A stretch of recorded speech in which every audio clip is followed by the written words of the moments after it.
아시아 7교회 중 세 번째인 버가모 교회에 왔습니다.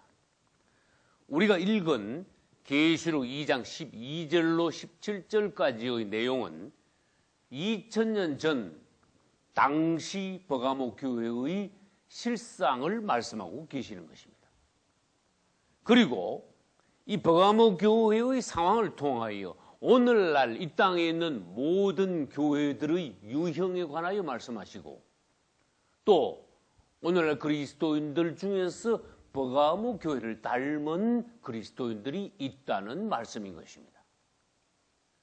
그리고는 이 버가모 교회가 역사적으로 어떠한 시대의 교회인가에 관해서도 말씀하고 계십니다. 계시록은 예언의 책입니다. 그러므로 이 버가모 교회도 2000년 교회 역사 중 어느 시대에 해당된다는 것입니다. 그것은 바로 4세기 초 로마의 콘스탄틴 황제 때부터 6세기 말 로마 카톨릭의 교황 제도가 확립되기 직전까지의 교회 시대를 말하고 있는 것입니다. 그러면 버가모 교회는 어떠한 교회라는 것입니까? 그것에 관하여 우리가 한마디로 알아야 합니다. 에베소 교회는 첫사랑을 잃어버린 교회, 서머나 교회는 핍박받는 교회, 버가모 교회는 세상적인 교회라는 것입니다. 다른 말로 말하면 세상과 결혼한 교회. 버가모라는 단어 자체가 연합, 결혼 또는 높이 쌓아 올린 탑이라는 뜻입니다. 이 단어가 의미하는 것과 같이 버가모 교회는 그 당시 세상이 교회 안으로 들어오고 교회는 세상 밖으로 나아가고, 그래하여 세상과 뒤섞인, 세상과 결혼하여 기형적으로 비대해지고 세속화된 교회라는 것입니다. 버가모 교회 앞에 있는 교회가 두 번째 교회인 서머나 교회입니다. 그 시대는 어떠한 시대였습니까? 그리스도인들이 극심하게 원수 마귀들로부터 핍박을 당하고 고난당하면서 많은 순교자가 나온 교회가 서머나 교회 시대였습니다. 사단은 예수 믿는 사람들을 모두 죽이려고 작정하고 있었습니다. 그러나 사단의 작전은 서머나 교회에서 보았듯이 실패하고 말았습니다. 왜냐하면 마귀가 여러 방법을 통하여서 그리스도인들을 죽이면 죽일수록 그 당시 그리스도인들의 숫자는 점점 더 늘어나기만 했습니다. 할렐루야. 그래서 역사학자인 기본이라는 사람은 다음과 같이 말했습니다. 로마에 있는 그리스도인들을 다 죽여버린다면 로마 시에는 아무도 살지 않는 도시가 되고 말 것이다. 이것은 그 당시에 얼마나 기독교가 왕성하였으며 열심히 그리스도인들이 많았는지를 단적으로 말해주고 있습니다. 서머나 교회에서 실패한 사단은 버가모 교회 시대에 와서 작전을 바꾸었습니다. 교회를 핍박하는 것이 아니라, 예수 못 믿게 하는 것이 아니라 콘스탄틴 황제를 통하여서 예수 믿게 하는 거예요. 기독교를 인정한 거예요. 공인하고 로마의 국교로 만들었습니다. 예수 믿기를 오히려 권장했습니다. 이것은 서머나 교회 시대하고 비교한다면 대단히 달라진 것입니다. 한편으로 보아서는 교회가 너무나 좋은 시대를 만난 것 같지만은 오히려 교회는 내리막을 만나기 시작했습니다. 서머나 교회 시대 때보다 버가모 교회 시대 와가지고 교회는 식어지기 시작했습니다. 거듭난 성도들은 줄어들었습니다. 순교자가 없어지고 말았습니다. 마귀의 작전은 성공하고 말았습니다. 신앙생활 편하게 할 때 오히려 조심하라는 것입니다. 이 콘스탄틴 황제가 기독교를 국교로 만들고 난 이후에 모든 로마 시민은 기독교인이 되라고 장려한 결과 교회 역사상 처음으로 무슨 일이 벌어졌는가 하면은 예수 믿지도 않는 사람이, 거듭나지도 않는 사람이 교회 안에 들어와 교인이 되는 그런 현상이 벌어지고 말았습니다. 교회 안에는 한마디로 말합니다. 정말 거듭난 알곡 성도들과 믿지도 않는 가라지 교인들이 섞이게 되었습니다. 이 상황에 관하여 벌써 마태복음 13장 25절에서 주님은 말씀하고 계십니다. 사람들이 잘 때 그 원수가 와서 곡식 가운데 가라지를 덧뿌리고 갔구나. 사실 이제 교회 안에는 알곡 중에 가라지들이 많이 덧뿌려졌다는 것입니다. 또 마태복음 13장 33절에서도 주님은 이에 비유되는 말씀을 하셨습니다. 여자가 가루 서말 속에 누룩을 넣어 전부 부풀게 하였다. 여러분, 여기서 누룩을 넣어 밀가루가 전부 부풀게 된 것을 좋게만 해석해서는 안 됩니다. 성경에서 누룩은 거의 악한 것으로 비유됩니다. 그래서 이스라엘은 무교절에 누룩을 너희 집 근처에도 두지 마라. 누룩은 괴악한 것이다. 뭔가 순수한 것을 작은 누룩이 들어가서도 점점 부풀려서 변질시키고 마침내 그 전체를, 고운 밀가루 서말 전체를 부풀려 놓듯이 변질, 타락, 부패시키는 것이 누룩의 역할이라는 것입니다. 교회가 그렇게 되고 말았습니다. 요한계시록 18장 6절에도 이와 연관된 말씀이 나옵니다. 거기는 섞은잔이라는 단어가 있는데 이것이 무엇입니까? 순수한 포도주에 뭘 섞었다는 뜻입니까? 독주를 섞었다는 것입니다. 여러분, 성산식 때 순수한 포도주로, 도수가 없는 포도주로 우리는 성만찬을 행해야 합니다. 그러나 예를 들어 보겠습니다. 거기다가 포도주에다가 독주를 섞어 놓았다 합시다. 조금 먹을 때는 모르겠죠. 자꾸 마시면 나중에는 혼미하게 됩니다. 술 취하는 상태가 됩니다. 이것을 영적으로 해석할 수 있어야 합니다. 마귀들은 교회 안에 조금씩 뭔가 독소적인 요소를 집어넣기 시작하여 성도들로 하여금 영적으로 혼미한 상태에 빠지게 한다는 것입니다. 우리는 하나님께서 말씀하시는 교회들의 상황, 오늘날 우리 자신들의 상황을 직시해야 합니다. 이리하여 이제 교회는 어떻게 되었습니까? 정치적인 것이 교회 안으로, 철학적인 것이, 유대교의 율법적인 것이, 또 이방 종교에서 아직도 벗어나지 못한 사람들이 여기저기에서 대거 교회 안으로 몰려 들어옴으로써 교회는 말하자면 이것저것 세상적인 잡다한 것이 계속 섞여가는, 순수성을 계속 잃어버려가는 교회가 되고 말았다는 것입니다. 그 대신 교인의 숫자는 계속 늘어났습니다. 방대하게 되었습니다. 다른 말로 하면 교회가 점점 기형적으로 비대해져 갔다는 것입니다. 그래서 아까 말씀드린 대로 버가모라는 뜻이 연합, 결혼이라는 뜻도 있지만은 높이 쌓아 올린 탑이라는 의미도 있다는 것입니다. 이것은 무엇입니까? 교회가 점점 커져가지고 기형적으로 아주 거대한, 비대한 교회가 된 것을 버가모라는 그런 뜻에서 우리는 알 수 있는 것입니다. 찾아볼 수 있는 것입니다. 과연 그 당시 교회가 그렇게 되었습니다. 그 당시 그렇게 된 교회들이 흘러 오늘날까지도 이러한 버가모 교회의 모습이 역력한 것이 이 시대의 교회의 현실입니다. 우리는 마태복음 13장 31, 2절에 있는 말씀도 버가모 교회와 연결하여 유의해 보아야 합니다. 여기는 주님께서 말씀하셨습니다. 겨자씨를 심었다. 이 겨자씨는 채소가 되어야 한다. 여러분, 겨자는 나무가 아니라 나물, 채소입니다.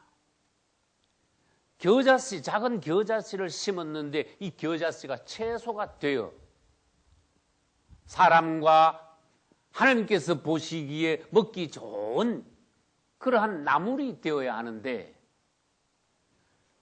이 겨자씨가 채소가 되지 않고 점점 계속 따라가지고 자라서 큰 나무가 되고 말았다고 하였습니다. 여러분, 큰 나무만 되면은 다 좋으냐? 아니라는 것입니다. 그래 하여서 원래 천국의 백성들의 교회의 아름다운 모습은 겨자를 심으면 아름다운 먹기 좋은 채소가 되어야 하나님께서 보시기에 정상인데 비정상인 것은 어떻게 된다고 했습니까? 이것이 너무 자라가지고 먹을 수 없는 채소, 큰 나무가 되어서 여러 가지 새들이 와서 거기다 깃들이는, 성경에서 어떤 때는 새들도 사단을 상징합니다. 마귀적인 요소가 기형적으로 비대해져 높이 쌓아올린 탑과 같이 된 그러한 교회 안에 와서 진치게 된다는 것입니다. 사단적인 요소가 교회 안에 깃들이게 된다는 것입니다. 이럴 때 하나님께서 보시기에 이 교회는 정상적인 교회가 아닌 것입니다. 교회는 예수 그리스도의 신부입니다. 할렐루야. 어떤 여자가 어떤 남자에게 시집을 갔다고 해 보십시오.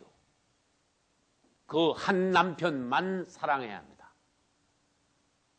오늘날 교회도 유일하신 남편 그리스도만 사랑해야 합니다. 그러나 버가모 교회는 어디다 되었습니까? 세상으로 나가서 세상에 이것저것 다 좋아한다 그랬습니다. 이것이야말로 영적인 간음입니다.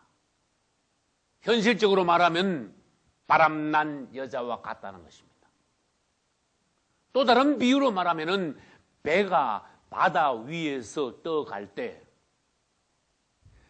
배가 항상 물 위에 떠 있어야 합니다. 그러나 물이 배 안으로 들어오면 어떻게 되겠습니까? 그것이 버가모 교회의 현실입니다. 그 배는 마침내 침몰하고 말 것입니다.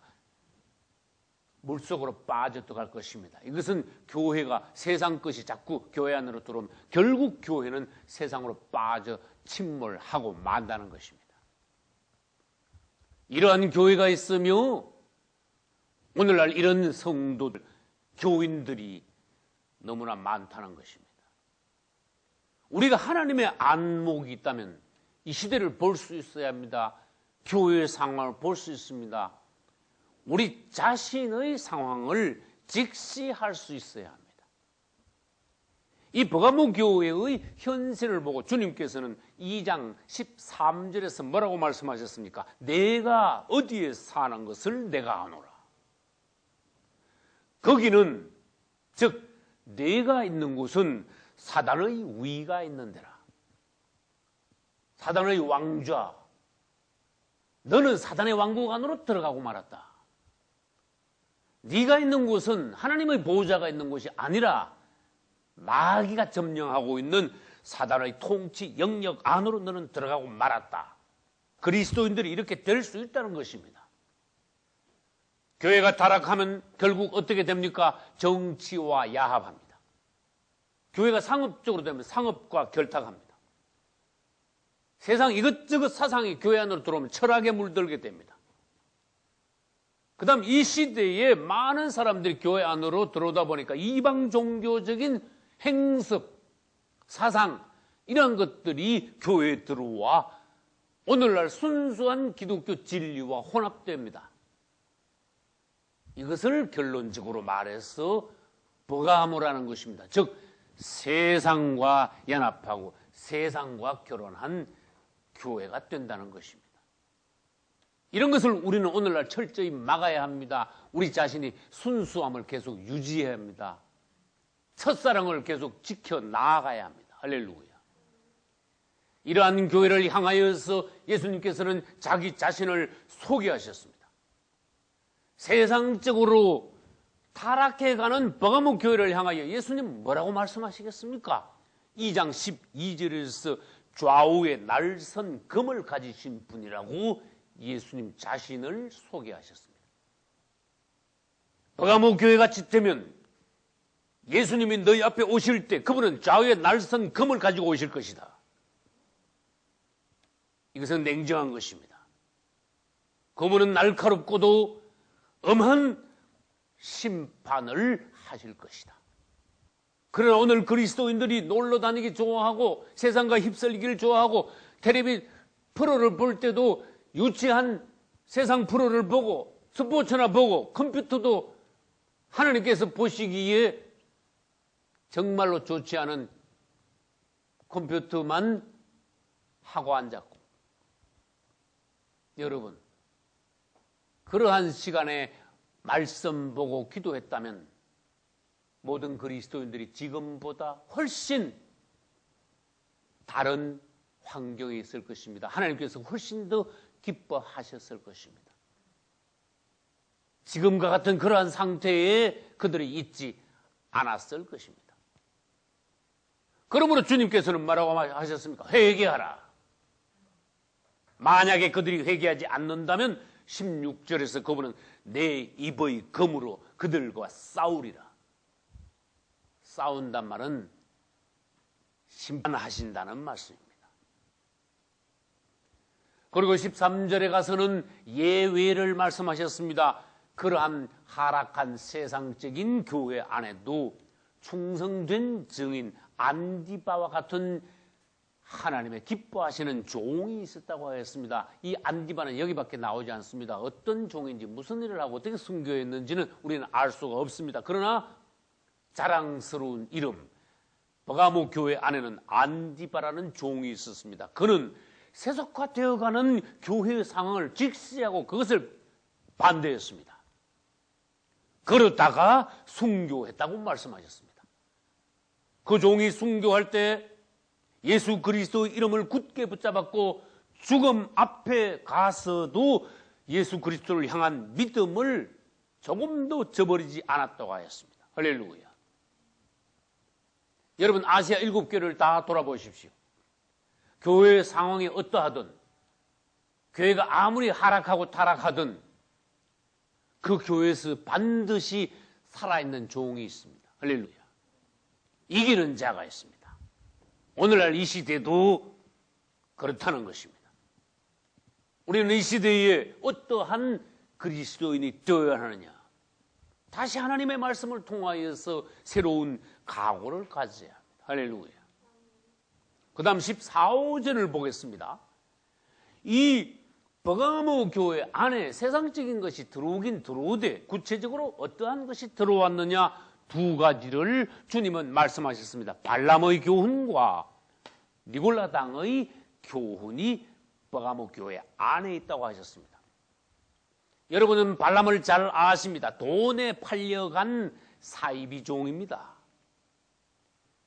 이 발람은 발락 왕이라는 왕에게 팔려갔습니다. 그래야 결국 이 발락 왕을 시켜서 이스라엘 백성들 앞에 우상을 놓고 엄난한 여자들을 데려와 이스라엘로 하여금 우상 숭배하고 우상 제물을 먹고 그 이방 여인들과 함께 음행에 빠지게 만든 장본인이 발람입니다. 그러니까 사이비 종이라는 것입니다. 돈에 팔려갔기 때문에 이 보수를 해야 되지 않습니까? 돈을 받았으니까 뭔가 대가를 치러야 되지 않습니까? 발락 왕을 통하여 이스라엘을 하나님 앞에 범죄하게 했습니다. 그런데 발람의 교훈은 또 무엇입니까? 이것은 돈을 받고 하나님의 일을 하는 것이 오늘날까지 제도화되었다는 것입니다. 그렇게 되었다는 것입니다. 이것은 오늘날 현실을 보면은 우리가 잘 알 수 있습니다. 정해진 보수를 받고 하나님의 일을 할 때 더 심각한 상황을 보겠습니다. 돈을 목적으로 하나님의 일을 할 때 그것은 발람의 교훈이 된다는 것입니다. 예를 들어 보겠습니다. 오늘날 이 시대에 베드로나 주의 종 사도 바울이 왔다고 합시다. 우리가 그들에게 질문했다고 합시다. 베드로요, 사도 바울이요, 당신은 그 당시 일할 때 한 달에 보수를 얼마나 받고 일했습니까? 그래 물으면 얼마나 웃었겠습니까? 그들은 보수를 바라보고 하나님의 일을 하지 않았습니다. 할렐루야. 오늘날도 원칙적으로 그러해야 한다는 것입니다. 교회가 잘못하면, 종들이 잘못하면 정치에 끌려갑니다. 돈에 팔려다닙니다. 그러함으로 기독교가 타락한 종교가 될 수 있다는 것입니다. 그러한 교회, 그러한 종들이 발람의 후예가 된다는 것입니다. 질문합니다. 발람의 결국은 어떻게 되었습니까? 모세는 칼로 발람을 죽였습니다. 모세는 예수 그리스도의 예표입니다. 모세는 칼로 발람을 죽였습니다. 예수 그리스도께서는 날카로운 검을, 날선 검을 가지고 계신다 하셨습니다. 좌우의 날선 검, 그분의 입으로부터 나오는 검을 가지고 발람의 후예들인 오늘날 교회와 종들과 싸우리라, 그들을 심판하리라, 그들을 죽이리라는 말씀을 하신 것입니다. 그 다음 니골라당의 교훈은 어렵습니다. 성경에 니골라당의 교훈에 관하여서 설명한 것이 없습니다. 그러나 많은 신학자들이 연구한 결과 그것은 교회 내에 있는 인간 조직과 계급주의라는 것입니다. 그러면 니골라당의 교훈은 교회 내에서 인간 조직과 계급주의가 제도화된 것, 이것을 말합니다. 교회가 마치 국가기관이나 회사 조직같이 되어버렸습니다. 계급제도가 교회 안에 생겼습니다.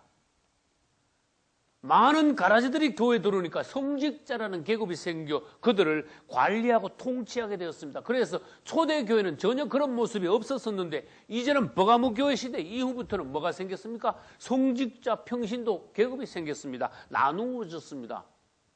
이것을 마치 성직자 계급을 지배 계급으로 알고 그런 계급이 생겼습니다. 그러나 성경은 그렇지 않습니다. 너희는 모두 형제요 자매요.